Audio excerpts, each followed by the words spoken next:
everybody, my name is Sophie and I'm an alumnus of the 2019 Beaverbrook Vimy Prize. I'm really excited to get to work with the Vimy Foundation and Source Story to contribute to this series of videos challenging our typical narrative of the First World War. In this video, I want to discuss one of the lesser talked about aspects of the war, and I want to begin that discussion with a question. So when you think of the victims of the First World War, what images pop into your mind? Just take a moment and think about it or jot it down.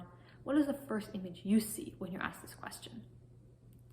For me, the first picture I think of is soldiers climbing over the parapet or the protective inner front wall of the trench onto the battlefield. Now, certainly, soldiers were war victims, but I want us to consider what else could we consider negatively impacted by the First World War. I want to think through this question using a picture that I took while on the 2019 Beaverbrook Vimy Prize of a tree stump displayed in the Flanders Fields Museum in Ypres, Belgium.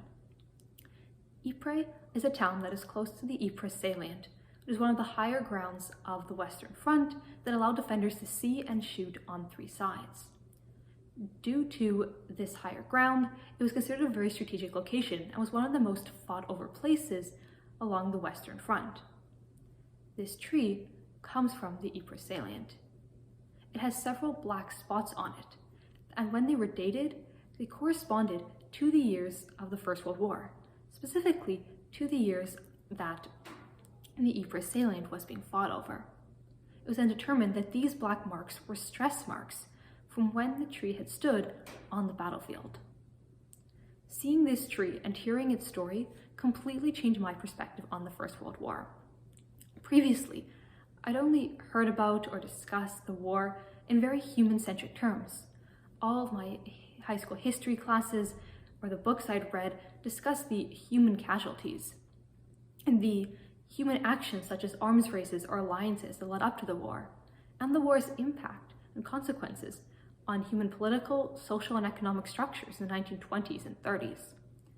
We'd never discussed, though, the environmental impact on the war, both on the war's impact on the environment and the environment's impact on humans.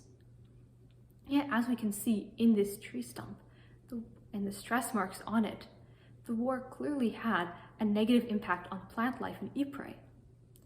However, as I said, it wasn't just the humans impacting the environment, but the environment influencing humans in Ypres. The geographical terrain of the Ypres salient made it higher ground, and it was such a strategic location that it was fought over in three major battles, each that lasted several months and had huge human casualties. We can then see then that the geographical terrain of Ypres influenced generals and other strategists' decisions in where to fight and which areas were important for their battles and their strategies. However, the environmental aspect of the war reaches farther than just this tree stump or Ypres. A 2018 study found soil contamination from the artilleries in the First World War in France and Belgium, particularly soil contamination from copper and zinc metals. In fact, this contamination was so bad that after the First World War, the French government declared a zone red, or a zone that was unlivable by humans, from northern France in the town of Lille to southwest of the town of Nancy. Meanwhile, trench digging caused erosion, destruction of forests and diverse ecosystems into single monocultures of single types of trees, and the destruction of grasslands. Gas warfare, such as at Ypres but also in the devastating Battle of the Somme, released toxic and carcinogenic gases that evaporated into the atmosphere and polluted the battlefield. We could see many of these environmental impacts as we traveled along the Western Front in France and Belgium on the BVP. We could see it in the craters in the land, some 70 feet deep, from artillery explosions and shells. We could see it in the destruction of forests, where some places had only a single original tree from before the First World War. We could see it in the rusted iron items plowed up from farmers' fields. In fact, many scholars agree that the war had such a transformative effect on the environment of France and Belgium that had it not happened, their landscape would look completely different today. the war then clearly had an impact on the environment. And if we refer back to the tree and look at the visible proof of its stress, the visible proof of the environmental impact, we can ask ourselves, why is this so rarely talked about? Why do we not bring the environmental aspect into our discussions more often? And is it even important to discuss the environment? To me, it is. It's important to discuss the environment and important to consider it as a war victim. In doing so, we realize how tied we are to the environment, how our actions affect it, but also how it can influence our choices and decisions.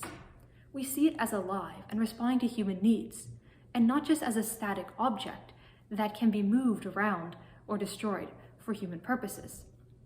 And finally, when we take a broader view of the First World War and include its environmental impacts, from the literal stress marks caused on trees to the fact that entire areas of France were declared unlivable due to soil contamination, we can see how transformative and wide-reaching the war really was.